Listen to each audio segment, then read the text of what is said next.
욥기 14장 13절부터 22절까지 우리 함께 읽겠습니다. 주는 나를 스올에 감추시며 주의 진노를 돌이키실 때까지 나를 숨기시고 나를 위하여 규례를 정하시고 나를 기억하옵소서. 장정이라도 죽으면 어찌 다시 살리이까. 나는 나의 모든 고난의 날 동안을 참으면서 풀려나기를 기다리겠나이다. 주께서는 나를 부르시겠고 나는 대답하겠나이다. 주께서는 주의 손으로 지으신 것을 기다리시겠나이다. 그러하온데 이제 주께서 나의 걸음을 세시오니 나의 죄를 감찰하지 아니하시나이까. 주는 내 허물을 주머니에 봉하시고 내 죄악을 싸매시나이다. 무너지는 산은 반드시 흩어지고 바위는 그 자리에서 옮겨가고 물은 돌을 닳게 하고 넘치는 물은 땅의 티끌을 씻어버리나이다. 이와 같이 주께서는 사람의 희망을 끊으시나이다. 주께서 사람을 영원히 이기셔서 떠나게 하시며 그의 얼굴빛을 변하게 하시고 쫓아보내시오니 그의 아들들이 존귀하게 되어도 그가 알지 못하며 그들이 비천하게 되어도 그가 깨닫지 못하나이다.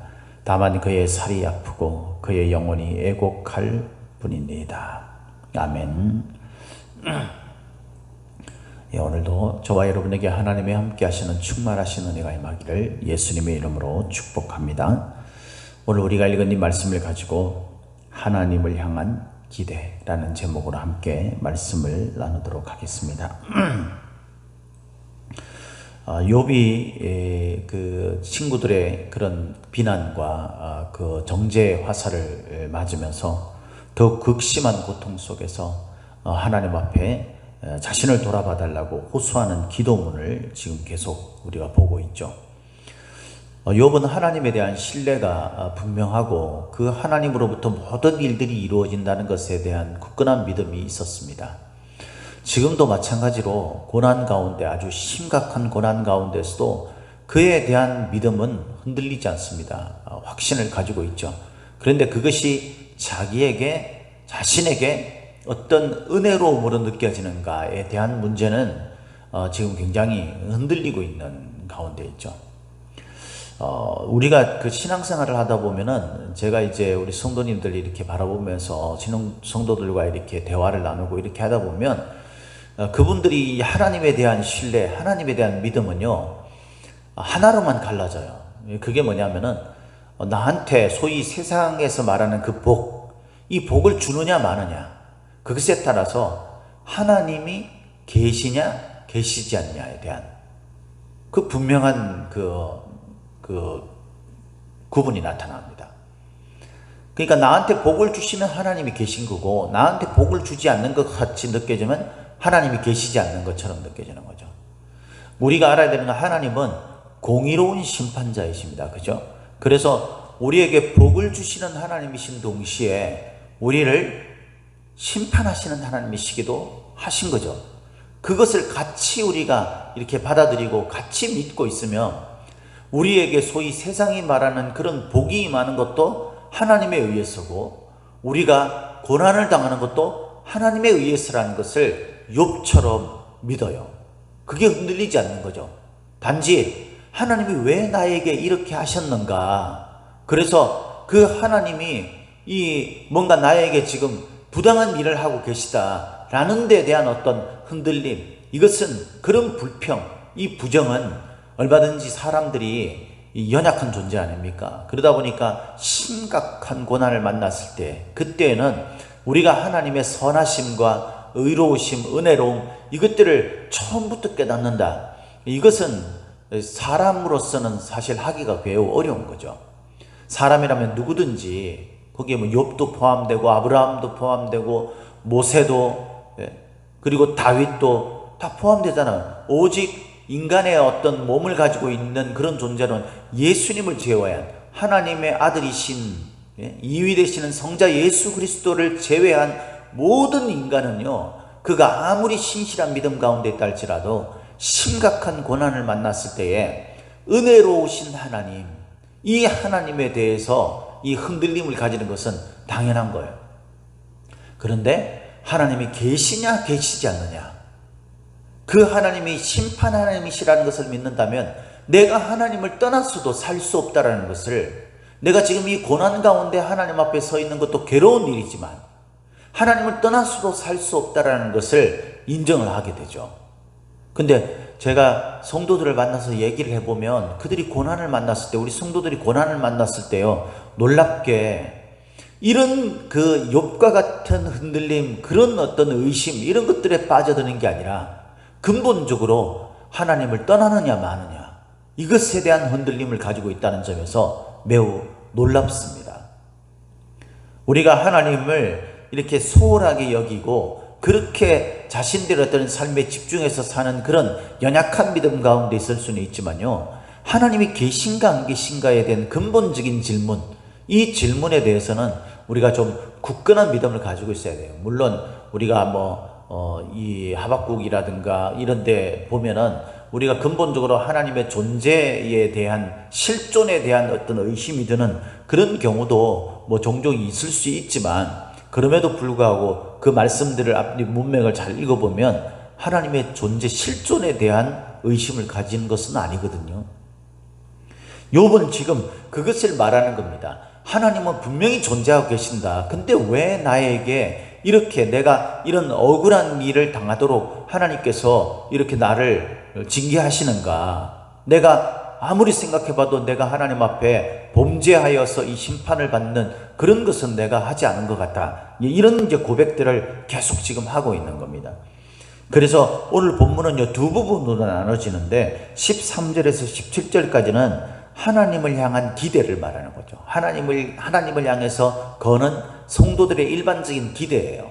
그 내용이 어떤 겁니까? 주는 나를 소홀에 감추시며 주의 진노를 돌이키실 때까지 나를 숨기시고 나를 위하여 규례를 정하시고 나를 기억하옵소서. 이게 무슨 말입니까?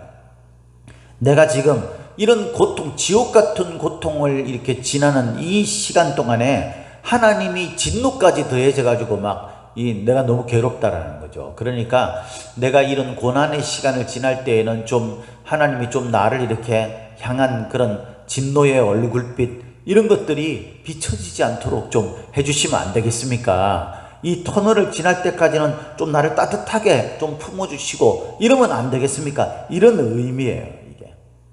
그리고 14절에는 장정이라도 죽으면 어찌 다시 살리까 합니다. 저와 여러분들이 무슨 힘과 능력을 가지고 있어가지고 하나님이 심판하시고 하나님이 인도하시는, 그 하나님이 집행하시는 그런 일들에 벗어날 수 있는 우리의 능력이 있나요, 여러분? 그것이 만약에 있다면 우리는 하나님을 믿을 필요가 없어요. 그렇지 않습니까? 내 힘으로 하나님의 손을 벗어나서 살 수 있다. 그 하나님이 뭐 필요하겠습니까, 우리한테? 하나님은 절대자이세요. 우리가 아무리 노력하고 용을 쓰고 애를 쓴다 할지라도 우리가 하나님의 그 손에 벗어날 수 있는 방법은 없어요. 결국 우리는 하나님에 의해서 심판을 받고 우리가 상을 받든 우리가 심판을 받든 반드시 하나님의 손 안에서 끝이 납니다. 근데 많은 그리스도인들이 어리석게도 하나님을 떠나서 하나님의 손을 벗어나서 살 수 있지 않을까, 이런 생각을 가진다는 거죠. 스스로를 장정이라고 생각하는 거예요. 그런데 장정이라도 죽으면 살 수 있는 방법이 없어요, 여러분. 그러면서 이렇게 말합니다. 나는 나의 모든 고난의 날 동안을 참으면서 풀려나기를 기다리겠나이다. 여러분, 우리가 간절히 원하는 거 아닙니까? 우리가 고통의 시간을 보낼 때는요, 진짜 이 긴 터널을 빨리 지났으면 좋겠다. 내가 잠이라도 자면 좀 잊어버릴 텐데 잊어버리기라도 했으면 좋겠다. 그래서 고난 속에 있는 사람들이 술이라든가 이런 것들에 빠져들게 되잖아요. 그죠? 그렇게 한들 이 현실의 고난의 문제가 우리 앞에서 사라집니까? 사라지지 않죠. 나아가서는 하나님의 심판과 하나님의 손이 우리를 벗어납니까? 그러지 못한다는 거예요. 그러지 않는다는 거예요. 그래서 우리는 주의 손으로 지으신 것을 기다리는, 그런 학수고대하면서 기다리는 거예요. 하나님께서 우리를 이 모든 고난의 날 동안에 우리를 인도해 주시고 이끌어 주시기를 학수고대하면서 기다리는 거예요. 이게 기다리다라는 이 단어가요, 이 15절에 나타나는 이 기다리다라는 단어가 원래 사모하다라는 뜻을 포함한 겁니다. 그러니까 사모하여서 간절하게 기다린다라는 거예요. 그리스도인의 참된 올바른 자세가 이거 아니겠습니까? 고난을 만나도 하나님의 그 손을 사모하여서 간절하게 기다려야 되는 거죠. 우리가 불평하고 부정적인 말을 쏟아내고 우리가 뭐 신앙생활 해봐야 뭐 소용이 없네, 이런 식의 하나님의 진노를 더 살만한 어떤 그런 우리들의 불신앙의 모습을 보이는 것이 아니라, 오늘도 하나님께서 나를 구원해 주시면 좋겠다, 하나님의 손길만이 내게 필요하다, 하나님이 긴 터널에서 나를 하루속히 좀 빼주시면 안 되겠습니까? 라는 그런 간절한 마음으로 하나님을 사모하며 학수고대하고 기다리는 그런 기다림이 우리가 하나님 앞에 거는 기대 아니겠어요, 여러분? 사실 이 기대가 우리가 신앙을 가지고 있는 그런 의미 아니겠습니까? 하나님은 우리의 이 어떤 이런저런 모습들을 다 알고 계시는 분입니다. 그래서 하나님은 나의 걸음을 세시고 나의 죄를 감찰하시는 분이라 그랬어요. 그런데 여러분, 우리가 그 하나님 앞에 섰을 때 살아남을 자가 누가 있겠습니까? 우리의 죄를 낱낱이 드러내신다면 그 앞에서 우리가 의롭다, 온전히 의롭다라고 그렇게 인정받을 만한 존재가 세상에 존재하겠어요? 저와 여러분들은 아무리 선하고 의롭게 산다 할지라도 본질적으로 하나님과 원수되었던 우리들이었고, 지금은 아니지만 그때는 그랬던 존재 아닙니까? 우리가 본질적으로 죄의 종이었던 그런 존재 아닙니까? 그렇기 때문에 우리가 죄를 벗어나서 우리가 죄와 상관없는 삶을 살려고 몸부림쳐도 우리는 그 죄를 벗어날 수 없어요. 오직 우리가 이 죄로부터 벗어날 수 있는 유일한 방법은 뭐냐면은 하나님이 우리의 죄를 그냥 용서해 주시는 거예요. 하나님이 우리의 죄를 그냥 용서해 주는 거예요. 그런 거 여러분 경험해 본 적이 있어요? 저는요, 이 개인회생을 해봤던 사람이잖아요. 여러분들에게 제가 간증을 해서 여러분들은 잘 아시지만, 그건 뭐냐면 제가 빚지고 있는 거, 물론 저 같은 경우에는 뭐 제가 써서가 아니라 사기를 당하고 이래서 그런 경험을 하게 되었지만은, 어쨌든 여러분, 제가 가지고 있는 그 빚, 이거를 일부분만 갚는 겁니다. 아주 극소의 어떤 그런 빚만 갚는 거예요. 그 중에서 일부만 갚고 나머지는 다 없다라고 그렇게 탕감해 주는 거예요. 파산을 한 사람들도 마찬가지죠. 여러분, 그런 일을 경험하면 그 모든 내가 감당할 수 없는 그 빚이 탕감되는 거예요. 순식간에. 그냥 그런 어떤 과정들이 딱 끝나면은 그냥 순식간에 그냥 탕감이 되는 겁니다. 우리가 그렇게 해서 나의 빚이 청산이 되는 거예요. 그 방법밖에 없어요. 그래서 그런 제도가 있는 거잖아요. 저 사람은 뭐 이렇게 갚을 수 있는 능력이 없다. 그런데 저 사람은 재생할, 그런 재건될 가능성이 있다. 예, 그렇게 판단되는 사람을 향해서 그런 기회를 주는 거죠. 여러분, 하나님이 저와 여러분들에게 우리의 죄를 낱낱이 그렇게 파헤쳐가지고 그 죄 하나하나 항목에 대해서 하나님의 어떤 준엄한 심판을 물으신다면 여기에서 벗어날 수 있는 어떤 존재도 없어요. 그러나 하나님의 은혜, 하나님께서 우리를 품어주시는 그 사랑의 은혜로 우리의 죄를 탕감해 준다면 우리의 허물과 우리의 죄악이 사라지는 거예요. 순식간에. 우리가 죄로부터 벗어날 수 있는 방법은 그것밖에 없습니다. 죄로 말미암아서 심판받아야 될 내가 나의 잘못으로 인해서 이런 고생과 고난 가운데 이렇게 심판받고 있는 그런 상황 속에 있을 때 그것을 벗어날 수 있는 유일한 방법, 그것은 하나님의 은혜밖에 없어요. 그걸 알아야 돼요. 이것을 이 욥이요, 하나님 앞에 기대하고 있다는 거예요. 그리스도인들이 이것을 기대해야 합니다. 성도들이 이것을 기대해야 됩니다. 내가 잘나고 내가 잘 먹고 잘 살고, 그것을 여러분들이 하나님 앞에 기대하는 게 아니에요. 많은 성도들이요, 이것을 기대하면서 살아요. 내가 어떻게든지 잘 먹고 잘 살고, 그래서 세상에서 뭔가 부귀영화를 누리고 인정받고 그렇게 살기를 원합니다. 근데 인생이 그런 게 아니죠. 인생은 그런 게 아니에요, 여러분. 우리가 진짜 믿음을 가지고 있다면 하나님을 향한 기대가 어떤 기대여야 합니까? 우리가 죄로 말미암아 죽을 수밖에 없는 존재, 하나님의 은혜가 아니면 살 수 없는 존재, 하나님이 나의 죄를 덮어주셔야, 내 허물을 그냥 용서해 주셔야 내가 그 모든 것으로부터 해결함을 받는 그런 하나님의 은혜와 사랑을 기대해야 되는 거예요. 그렇게 우리가 살아간다면 우리가 지옥 같은 인생의 하나님의 그 심판 그 속에서 벗어날 수 있는 삶을, 벗어나는 삶을 살 수 있지 않겠습니까, 여러분? 그것은 세상에서 풍요롭고 잘 먹고 내가 하고 싶은 것 돈 막 쓰고 내가 누릴 수 있는 것 즐겁게 누리고 이렇게 사는 인생이 아니라, 내가 없어도 있어도 없어도 하나님이 나를 용서해 주시고 나의 죄를 덮어주셨다, 나를 살려주셨다라는 그 은혜로 사는 인생인 거예요.